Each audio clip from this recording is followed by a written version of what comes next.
नमस्कार।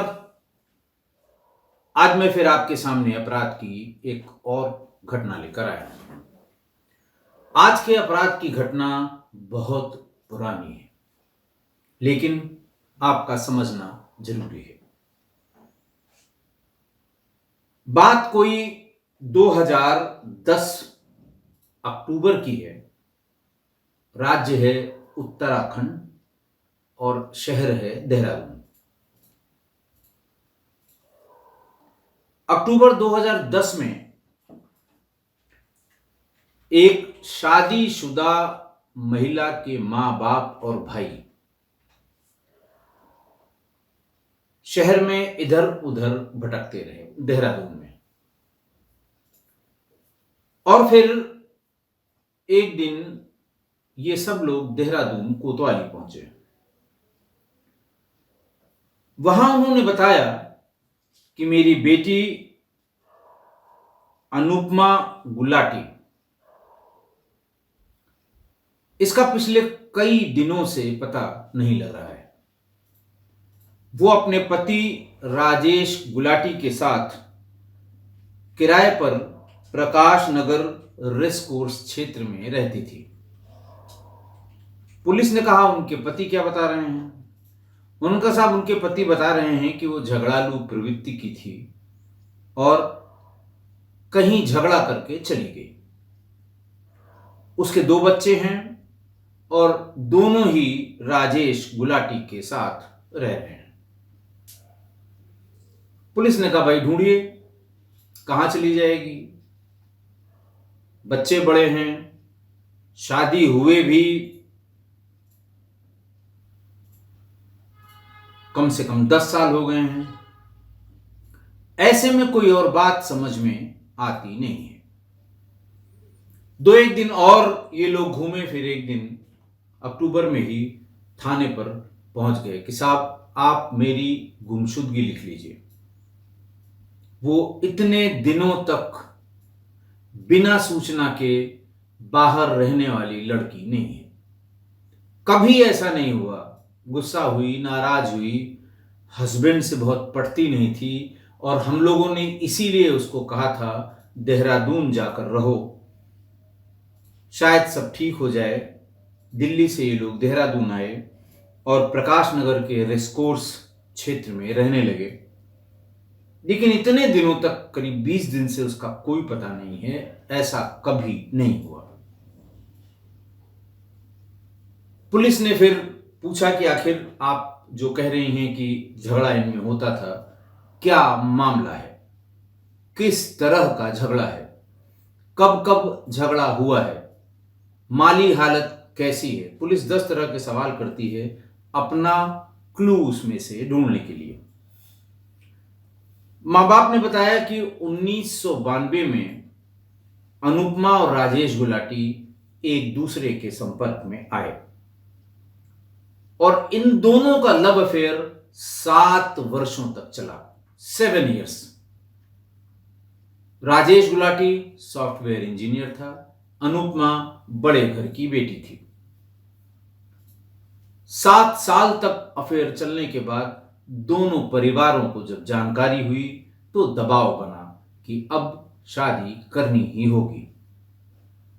1999 में इनकी शादी हो गई और शादी के तुरंत बाद ये दोनों विदेश चले गए और वहीं रहने लगे। वहां जाते ही इन दोनों में आपसी अनबन शुरू हो गई और बामुश्किल तमाम साल भर रहने के बाद अनुपमा वहां से वापस भारत लौट आई, अपने मां बाप के पास। राजेश के मनाने के बाद, राजेश और उसके पूरे परिवार के मनाने के बाद अनुपमा फिर 2005 में विदेश चली गई। उनके संबंध अच्छे हो गए क्योंकि 2006 में अनुपमा ने सिद्धार्थ और सोनाक्षी नाम के 2 जुड़वा, लड़का लड़की थे, एक लड़का एक लड़की, जुड़वा बच्चों को जन्म दिया और साल भर, 1.25 साल तक जब तक वो बच्चे बहुत छोटे थे, बिल्कुल ठीक ठाक सब चलता रहा। लेकिन अचानक 2008 में मनमुटाव इतना बढ़ गया कि अनुपमा अपने दोनों बच्चों के साथ दिल्ली लौट आई। उन दोनों में इस तरह के संबंधों की खटास, बार बार लड़ाई झगड़ा करना, फिर राजेश गुलाटी का मनाना, फिर चले जाना, फिर अनुपमा का चला आना, इससे दोनों घर के लोग थोड़ा परेशान थे। सलाह मशवरा करके ये बात बताई गई कि तुम दोनों लोग देहरादून जाके रहो, एकदम अलग, तब शायद बात कुछ बन जाए। 2009 में दोनों प्रकाश नगर रेसकोर्स क्षेत्र में एक किराए के मकान में रहने लगे। यह तय पाया गया कि अब हम दोनों आपस के जो झगड़े हैं उसको खुद निपटाएंगे। राजेश अपने परिवार को नहीं कुछ कहेगा या नहीं बताएगा, और अनुपमा अपने परिवार को नहीं बताएगी, ताकि परिवार वालों का प्रेशर हम लोगों के जीवन पे न पड़े। और हम लोग ठीक है, अगर आपस में कुछ मनमुटाव है और दिक्कत है तो हम दोनों बैठ के उसको सॉर्ट आउट करेंगे।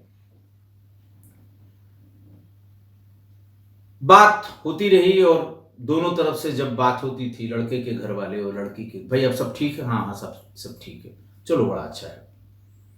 अचानक अक्टूबर में अनुपमा का फोन स्विच ऑफ हो गया।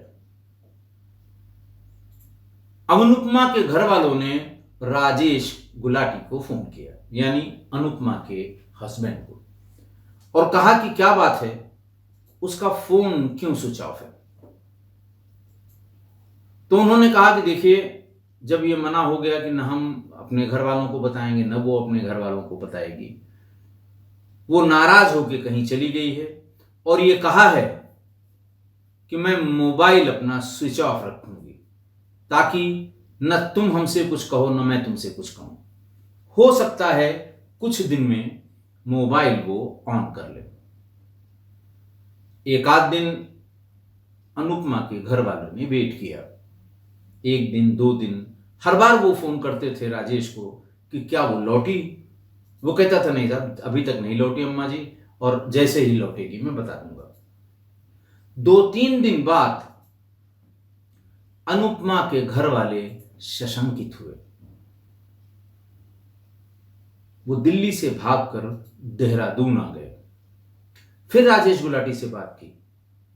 वो बिल्कुल सामान्य व्यवहार कर रहा था और बता भी रहा था कि नहीं सब हमें बहुत आइडिया नहीं कहाँ चली गई होगी, जाने कितनी बार वो अमेरिका से वापस बच्चों को लेकर दिल्ली आ गई, न हमें पता न आप लोगों को पता, चली गई होगी, आ जाएगी। उन्होंने सभी संभावित होटलों में, सभी संभावित जगहों पर, देहरादून में जो 8-9 महीने से रह रहे थे उनके कांटेक्ट कहाँ कहाँ हुए थे, उनके घर पे, जो वहाँ आदमी जब गुस्सा के कहीं केदारनाथ बद्रीनाथ जो चला जाता है वहाँ भी देखा। हफ्ते भर के प्रयास के बाद इनकी समझ में आया पेरेंट्स के कि कुछ दाल में काला है। तब वो थाने पर गए। थाने पर भी इनिशियल ना नुकर के बाद उनकी गुमशुदगी लिख ली गई। गुमशुदगी लिखने के बाद गुमशुदा की तलाश का काम बिंदाल चौकी के चौकी प्रभारी डीपी भट्ट को दिया गया। सिंसियर आदमी, वहीं पौड़ी गढ़वाल का रहने वाला, यंग सब इंस्पेक्टर। उसने एक तरफ से पूछना शुरू किया।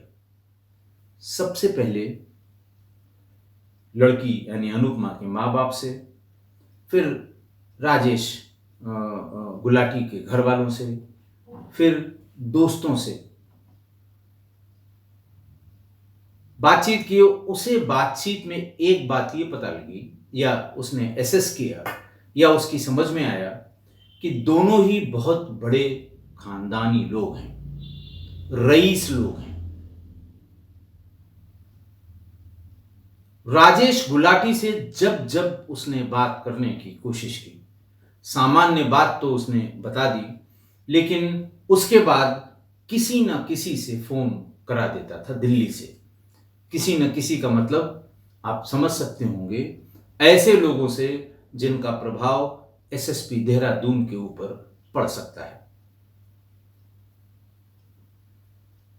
फिर उसने अपने एसएसपी से कहा, बिंदल ने, कि साहब मैं इनके घर की तलाशी लेना चाहता हूं। एसएसपी ने कहा कि भाई कोई बहुत पुख्ता साक्ष्य हो तो बिल्कुल तलाशी ले लो, लेकिन बिना साक्ष्य के तुम तलाशी लेने जाओगे, तमाशा होगा। और अगर तुम्हें किसी चीज पर पक्का शक है, तुम सर्च वारंट कोर्ट से निकलवा लो। डीपी भट्ट ने कहा कि साहब अगर पक्का शक होता तो मैं घुस के निकाल ही लाता। अगर हमारे पास डेफिनिट सूचना होती तो मैं जीडी में रवानगी लिखता और तलाश गुमशुदा में मैं घर में जाता और ढूंढ के ले आता। रही बात सर्च वारंट की, तो हम बहुत कंफर्म नहीं हैं, लेकिन हमें पता नहीं क्यों ये शंका है कि अनुपमा के गायब होने के तार हो न हो उसी घर से और राजेश गुलाटी के पास हैं।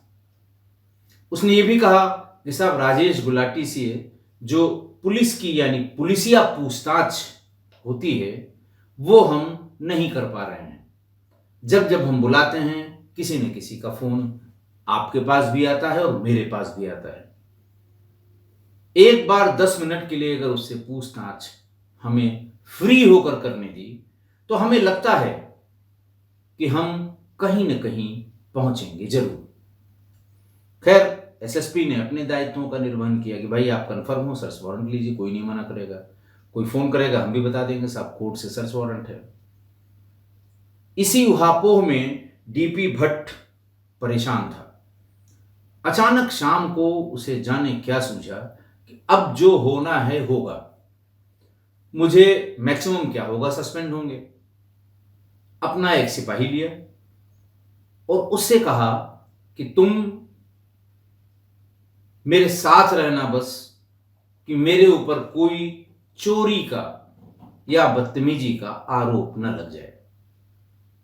दरवाजा खटखटाया और सीधे भीतर घुस गया। राजेश गुलाटी ने उस पर तमाम सवालों की बौछार कर दी। घर के भीतर नहीं जा सकते, सर्च वारंट है कि नहीं है, किसके आदेश से घर में जा रहे हैं, आपके पास क्या सबूत है जो आप ढूंढने जा रहे हैं, 10 तरह के सवाल। लेकिन भट्ट, डीपी भट्ट, बिल्कुल जिसके ऊपर कहते हैं कि उसके कान उसने बंद कर रखे थे, जुबान भी सिल रखी थी, वो अपना पूरे घर को, जैसे कहते हैं ना कि उसे उसके कण कण को देखने की कोशिश कर रहा था। हर ऐसी चीज जिसमें कुछ छिपाई जा सकती है, बॉडी जैसी, उसके दिमाग में ये शक था कि घर ही में है, अनुपमा के मृत्यु का जो सार है या अनुपमा से संबंधित जो लीड है वो घर के भीतर है। फर्श की उसने बहुत अच्छी तरह से गहराई से जांच पड़ताल की कि कहीं फर्श नई बनाई तो नहीं गई है, कहीं खोदा तो नहीं गया है। बड़े ट्रंक को उसने अगर चाबी नहीं दी राजेश गुलाटी ने, ताला तोड़ के उसने इलीगल कर रहा था। वो जानता था कि मेरा नुकसान होगा, लेकिन जैसे कहते हैं ना, उससे रहा नहीं गया। बदनीयत लेकिन नहीं था। सब ढूंढने के बाद पसीने से लथपथ उसे लगा कि उससे ही कुछ गलती हुई है। तब तक 2 सिपाही उसने और बुला लिए थे ताकि जल्दी से हो जाए, इसके पहले कि कोई इंटरफेयर करे, कोई कोर्ट का ऑर्डर ले आए, कोई किसी का फोन करा दे। तो 3 सिपाही और भट्ट थक हार कर वहां से निकल रहे थे। तब तक उनको किचन के बाहर वाले बरामदे में 2 फ्रिज और 1 डीप फ्रीजर दिखाई दिया।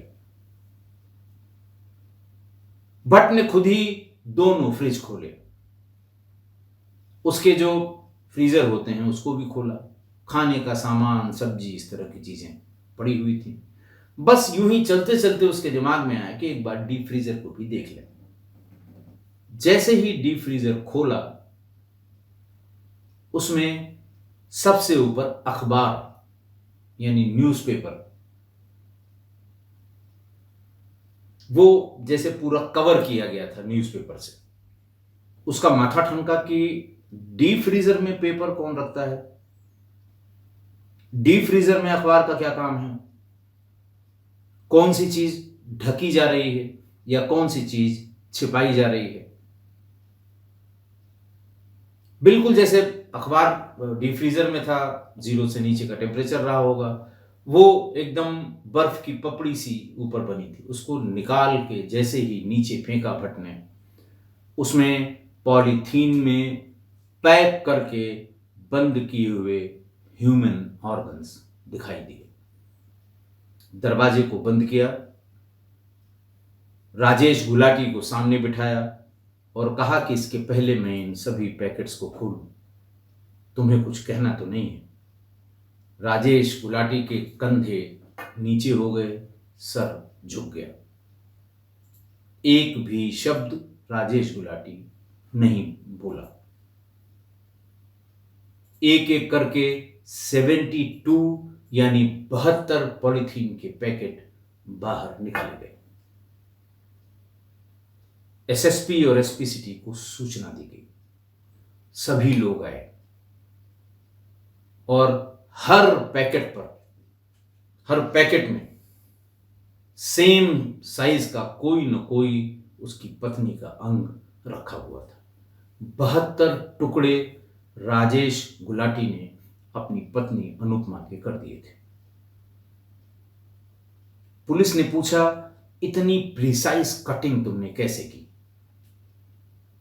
उसने कहा, मेरे साथ चलिए, मैं आपको स्टोन कटर, बहुत ही हाई पावर स्टोन कटर, चूंकि उत्तरांचल में ये पत्थरों का, इन सब का काम बहुत पथरीला, या ये कह लें कि हिमालयन स्टेट है,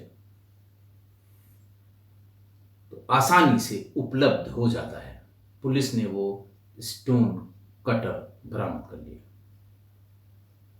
एक एक करके लाशों के, बॉडी के सभी टुकड़ों का अलग अलग पंचायतनामा और अलग अलग पोस्टमार्टम के लिए भेज दिया गया।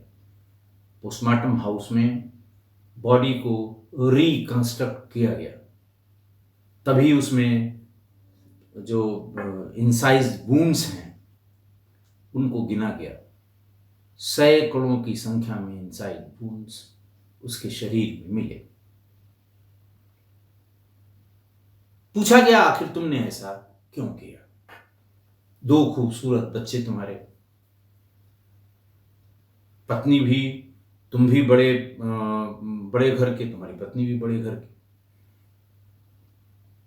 उसने बताया कि पत्नी से इस झिकझिक के कारण 99 से लेके 2009 तक, यानी 10 साल तक झिकझिक के कारण उसका भी दिल किसी महिला मित्र पर आ गया।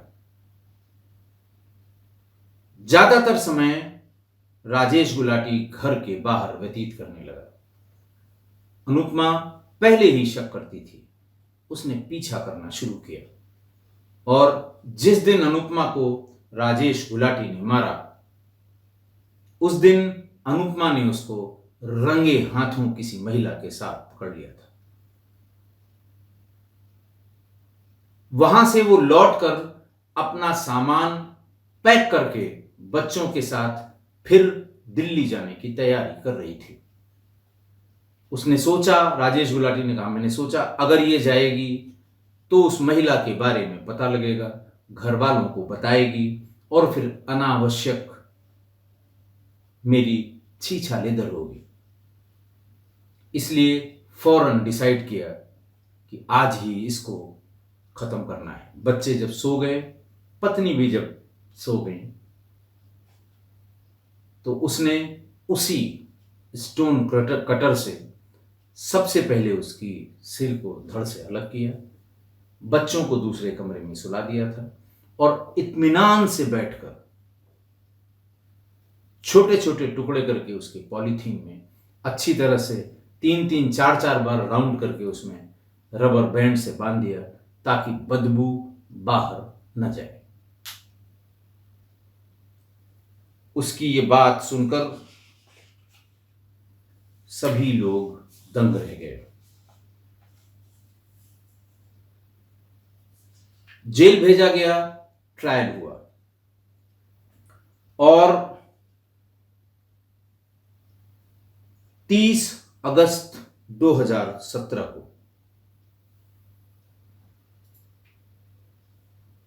राजेश गुलाटी को अदालत ने आजीवन कारावास की सजा सुना दी। इस पूरे प्रकरण में 7 साल तक विवेचक डीपी भट्ट, चार्जशीट लगाने वाले डीपी भट्ट,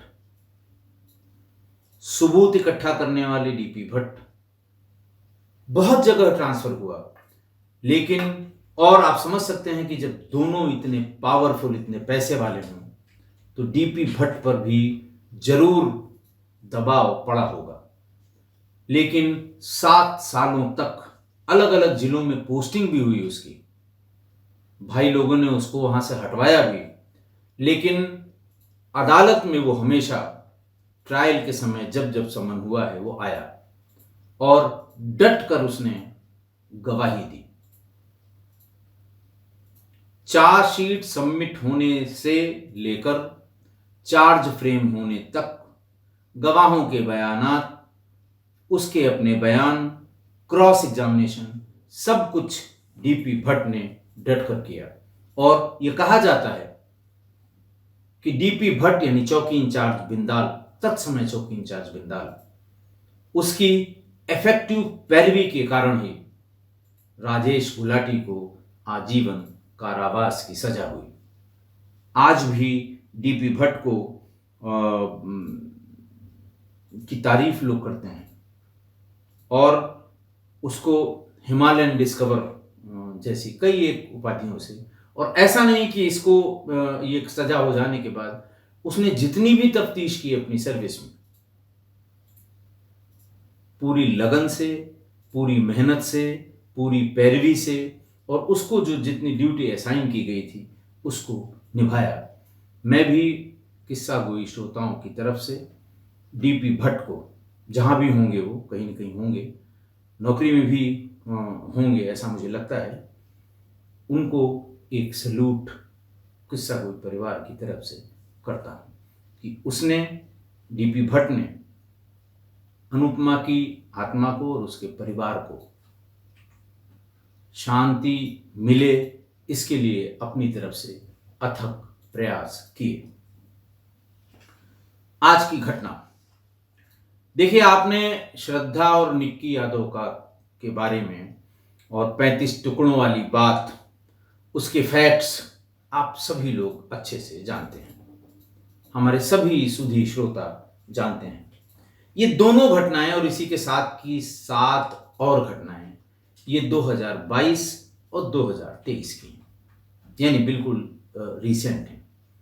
अब बिजली का आना वो बहुत अच्छा हो गया है, इलेक्ट्रिसिटी बहुत डिसकंटिन्यू नहीं करती है, खासकर नॉर्दर्न इंडिया में।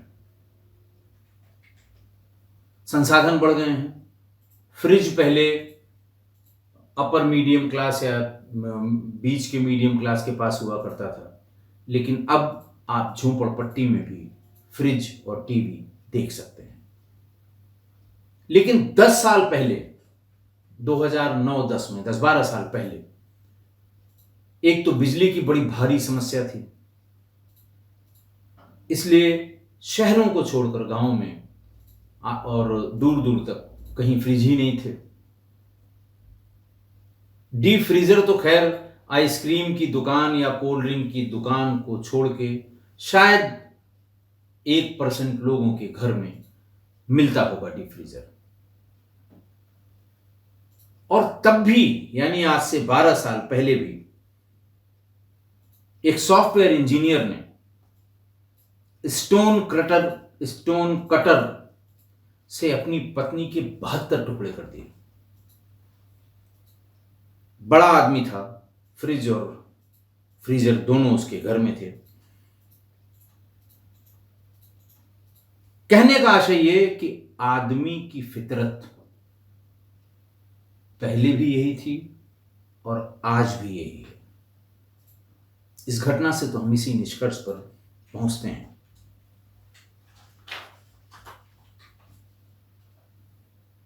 पहले उतना कॉमन नहीं था। वो एक इंजीनियर था, दौलतमंद था, पैसे वाला था, फ्रीजर और फ्रिज घर में थे, इसलिए काट के फ्रिज में रख दिया। दूसरा कोई होता तो उसके डिस्पोजल की भी कोशिश करता, ये इत्मीनान से रख के कि जब 4, 6, 10 महीने बाद किसी कोई उफ नहीं करेगा तब इसका डिस्पोजल करेंगे। अब तो हर घर में, फ्रिज तो खैर बहुत ही कॉमन है, फ्रीजर भी घर में रखना बड़ी कॉमन सी बात हो गई है। इसीलिए जैसे जैसे सुविधाएं बढ़ती गईं, इस तरह की घटनाएं बढ़ती गईं। अगर पति पत्नी, प्रेमी प्रेमिका, लड़का लड़की, इनके संबंध में गिरावट आने लगे या संबंध अगर बिगड़ रहे हों, यानी बिगड़ते संबंधों में दोनों ही पार्टनर्स को सतर्क रहना चाहिए। दोनों की बात कर रहा हूं मैं। बड़ी अच्छी बात चल रही थी, अचानक धीरे धीरे कुछ मत विभिन्नता आई और फिर धीरे धीरे मुंह फुलाना शुरू हुआ एक दूसरे के प्रति। अगर संबंधों में ऐसी गिरावट हो रही है तो दोनों लोगों को सतर्क रहना चाहिए, वरना आप ऐसे ही डीप फ्रीजर में मिलेंगे या मिलेंगी। आशा है आप मेरी इस बात से सहमत होंगे। आज के लिए इतना ही। बहुत बहुत धन्यवाद।